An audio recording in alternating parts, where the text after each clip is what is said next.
Let's talk about 20 years later and its ending. I got the chance to watch this finally. Sony, next time, hit me up. I want to go to that early screening for the Bone Temple. But let's talk about what I thought about Danny Boyle and Alex Garland returning to the 28 franchise universe, whatever you want to call it. We are here. Let's talk about it and my thoughts and opinions on it. So I'm going to do a full review on it. Just wait for that. But I honestly really love this movie. I thought it was great.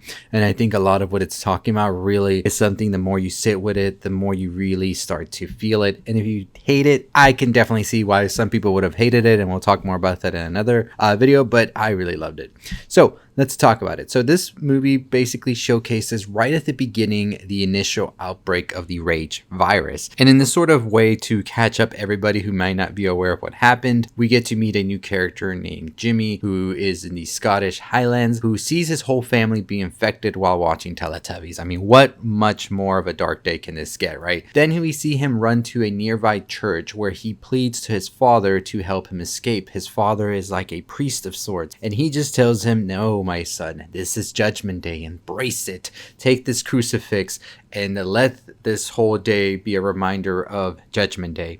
And Jimmy goes, he hides, and then he pretty much sees the infected overwhelm his father in the church, and his father just becomes one of the infected as well, and we see Jimmy eventually escapes. This will not be the last time we see Jimmy though. So 28 years after that outbreak, we then see that most of Europe's mainland were able to neutralize the virus, and they've kept the virus at bay in Great Britain, and we see that they are now in an indefinite quarantine by NATO, as we talked about before. We've seen the sketches or the graphic that showcases that. So we do meet one of the community of survivors, and they live in Lindensford Island, a sort of village of sorts that's heavily defended and also has a causeway you can't get to once the tide's high. So that's an extra layer right there.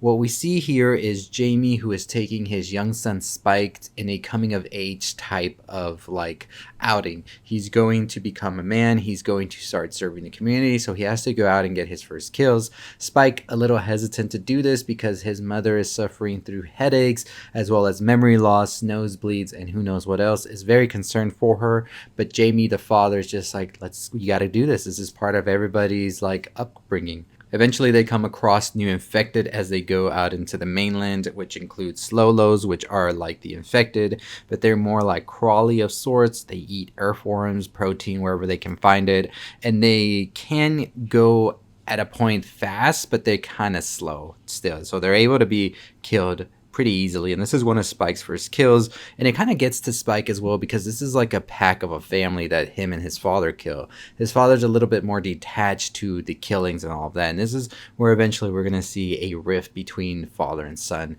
in the movie.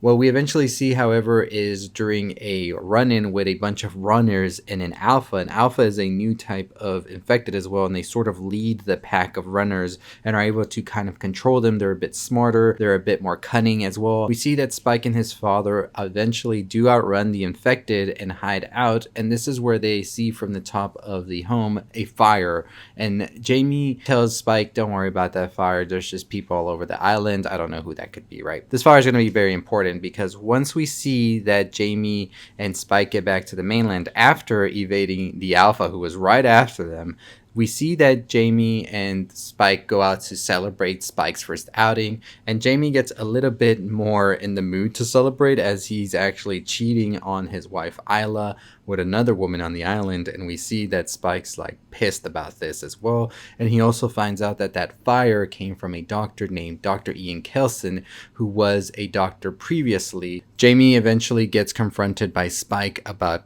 the whole thing with the other woman and him cheating on Isla, as well as him knowing who Dr. Ian Kelson was and not wanting to tell him about it because he says, "We can get mom to a doctor, but you don't want to get her to Dr. Ian Kelson," which Jamie says, "This is a guy that's weird. He burns bodies. We came across him. He had hundreds of bodies. You don't want to be with that man right there." So Spike decides to go to last resorts, and he sneaks away with the mother onto the mainland in order for Kelson to cure her. We do see that a Swedish soldier then arrives to try and help them. Earlier on, we had seen the NATO soldiers, the Swedish soldiers got attacked by a bunch of infected and the Alpha and all of that, and they're all dead now. Now this is the only survivor, Erik Sundqvist, and we see that he is trying to find a way to sort of come to terms with what's happening to him. As he says, once you step foot into the quarantine zone, you yourself are quarantined, so he can't go back at all.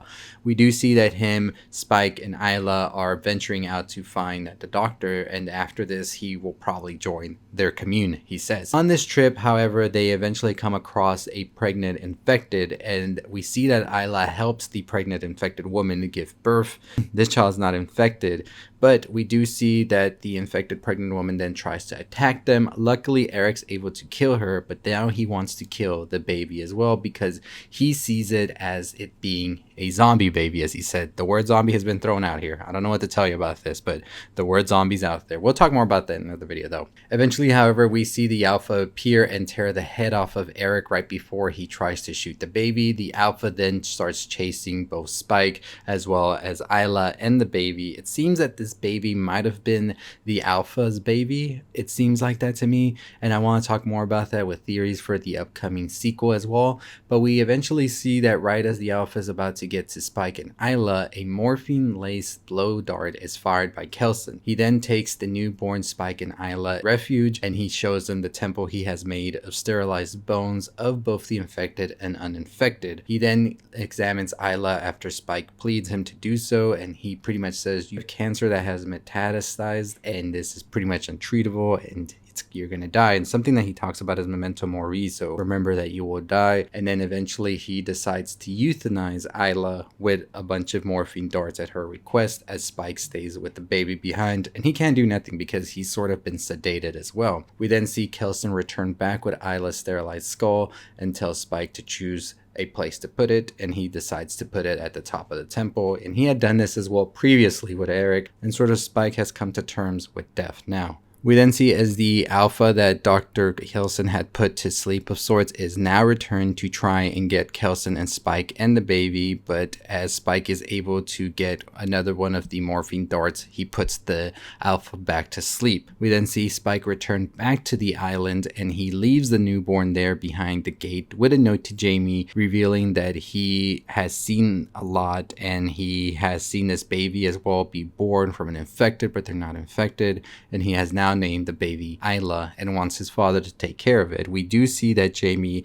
goes ballistic and nuts and tries to go out to find Spike into the mainland, but of course the tide is out, and so I don't know if Jamie's out here in the island looking for him now, but we do see that 28 days have passed now and he's on his own in the mainland, and he is trying to sort of make it and maybe find more answers to what he wants to find, right? While he's trying to evade some infected out here, he is rescued by a cult that is led by a man named Jimmy, who is wearing a crucifix necklace, and of course the same Jimmy from the beginning that had escaped 28 years ago, and this is him now. So they're all dressed like Jimmy Savile, which is going to be something I'm going to discuss in a video where I'm just going to discuss the cult in itself and what exactly could they be up to as well. But Jimmy Savile is a very, very despicable person in the UK, worldwide actually, after some very horrible things came out about Jimmy Savile, and something that they may have not known about as well during this timeline, which I'll discuss as well.